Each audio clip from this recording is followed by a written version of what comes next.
welcome back to another episode of Victory Garden. I'm Ashley Mariani with Pit Moss, and I'm with the wonderful Doug Oster. I like that wonderful part always. The organic gardener, and today we're talking garlic, onions, and shallots. So bring your breath mints. So yeah, bring your Altoids for sure. Yeah. I have a friend who says, his name is John O'Prasic, he's a Pittsburgh artist. He said it'd be a sad world without garlic, and there's nothing truer. The garlic that we're planting right now, we're going to be able to harvest 5 different harvests from starting early in the spring. No way. Yeah, okay. Starting with the greens, then after that there's a seed head we remove, which we eat.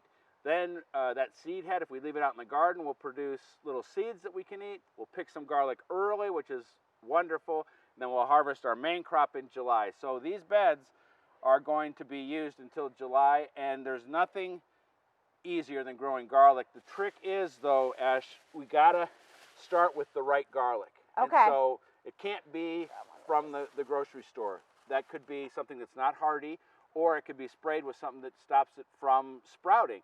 And so we get it either from a local farm, a local farmer's market, or from our local nursery. We'll sell it as a seed garlic. And once we have the right type, second most important, good soil, well-drained soil. I took the tomatoes out yesterday, put compost. Sad to see those go. You know, it was sad.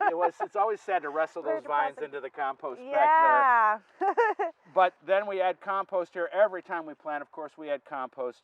Yes. And all we have to do is split this apart.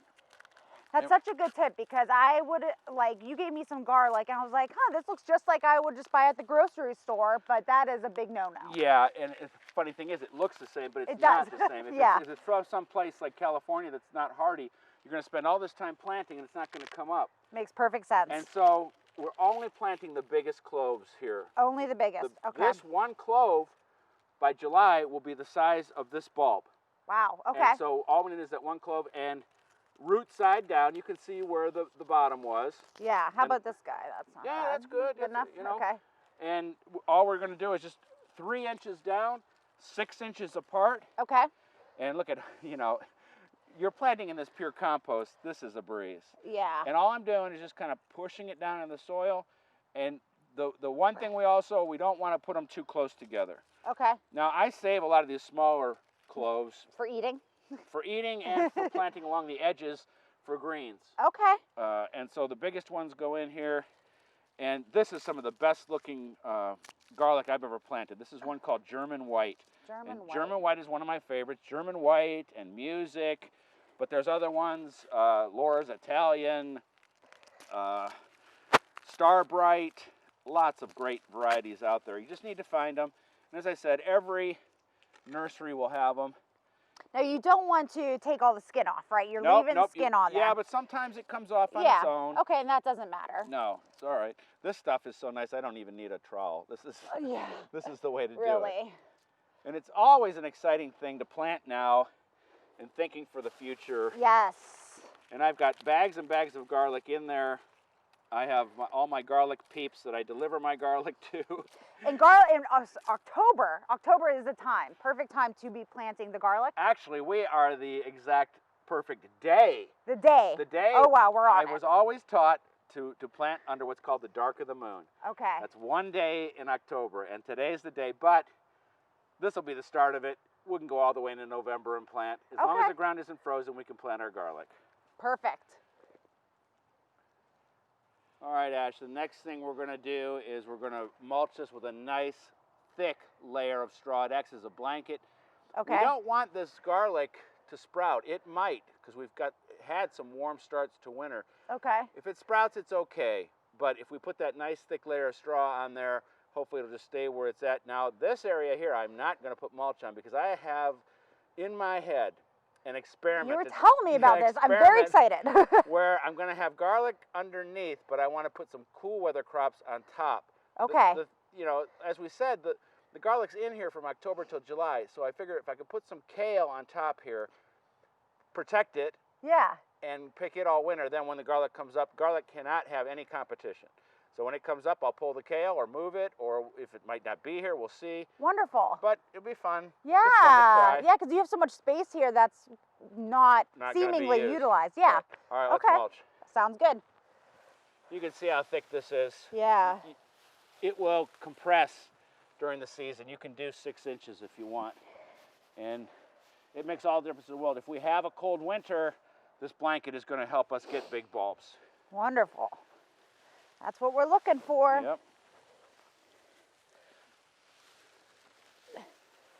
And the hay is definitely a requirement when growing? Any kind of mulch, straw, hay, whatever you can get a hold of, shredded leaves. I like straw. When I started gardening, it was $2 a bale. Now it's $9.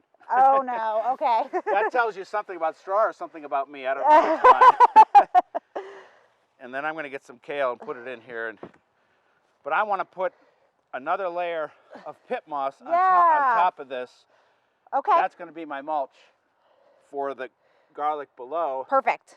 And then we'll put the kale in that. Yeah, absolutely. All right, so this is going to be our mulch for the season, our pit Beautiful. moss. And it's going to be the perfect medium to grow our kale in. Yeah, absolutely, because the ones we planted 2 weeks ago are looking wonderful. Yeah, over there in the cold frame. We'll take a look at those in a minute.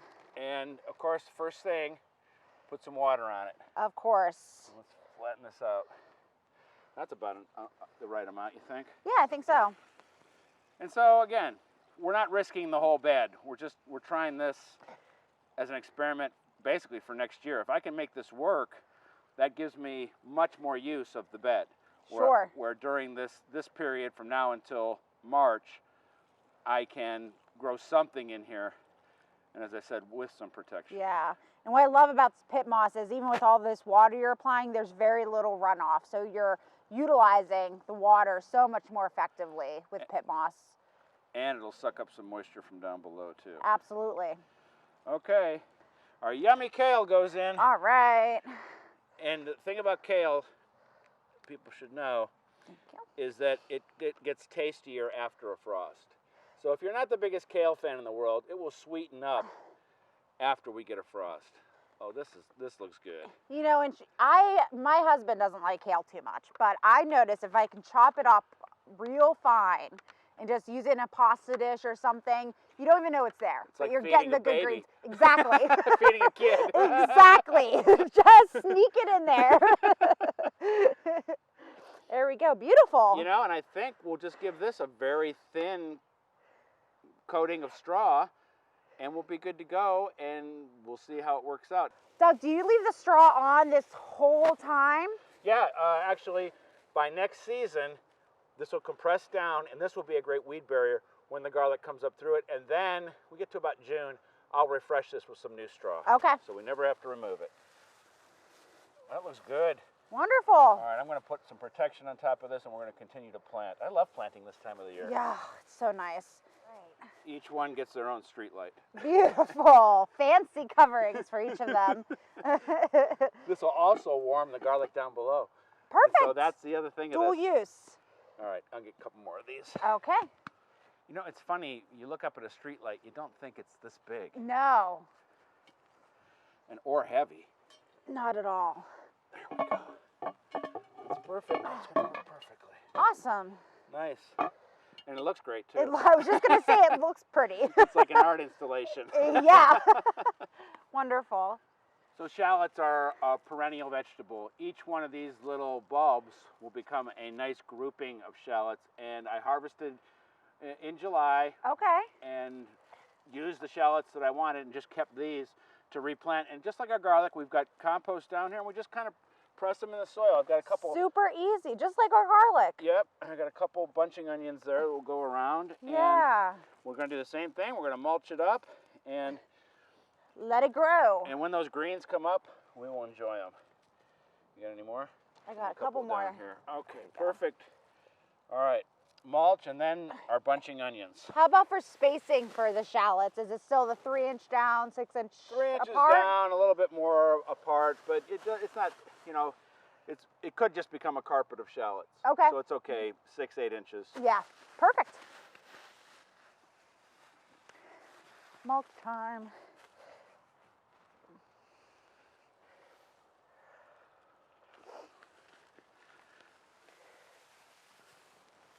These onions need mulch anyway.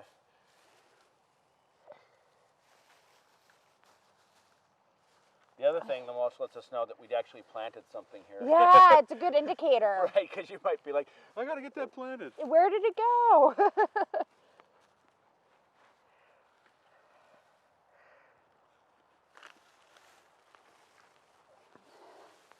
Yeah, so another thick layer of our mulch. You want that blanket to be on there. Keeping it toasty. And also keeping the soil evenly moist, which is important. Okay. Bunching onions. Yummy. Lovely. So earlier in the season, we planted this corn mache from seed. But Yeah. we still have some room in between, and take a look at how these look growing in that pit moss all year. So good, yeah. And how dry it was. You know, all I did, I should have had these planted. I procrastinated, but all I did was throw some water on these once a week. And look. Yeah, it's so wonderful for your containers. These are going to go in. We're going to flip the whole thing over, and we're going to split them apart. There we go. Wow. There we go. Yeah. There's the onions. Smell that? Yeah. Yes. And we'll just put them in between some of these plants, put them over here, and don't worry too much about the spacing since they're bunching onions. Yeah. And again, you know, we're planting in this compost. It's going to make everything, yeah. going to give the plant everything it needs. You can see how healthy those roots are too, Oh, yeah, especially for being, you know, a little older and in a container. Been here for a long time. You would think it would be, you'd see a lot more brown, but no, they're very healthy. Feels good to get some of these jobs done. Yeah. Yeah, look at the size of these, man. These you could harvest right now if you yeah. wanted to, but I want to get them a little bit bigger. So what are your favorite uses for bunching onions in food? Just as on tops of soups? Oh, a million different ways. Yeah. You know, anytime I'm planting or cooking anything, garlic planting, anytime I'm cooking anything, I'm going to use something from the garlic and onion family, and I think a lot of gardeners are like that. Yeah.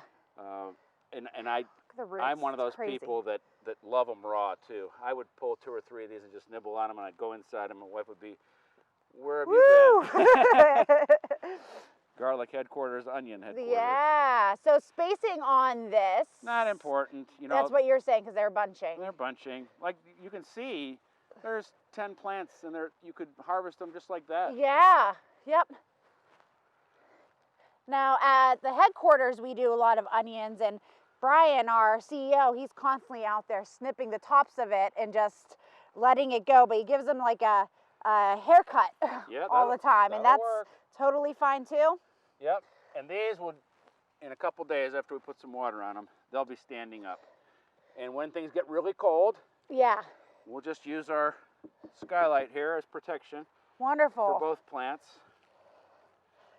And we'll be harvesting, seriously, minimum, at least through Christmas. And if we get a slow start to winter, we could be all the way into February, or it could go, especially with bunching onions and corn mache, yeah, it could go all the way until spring. And that is so thrilling. It's so rewarding to know that your hard work lasts that long.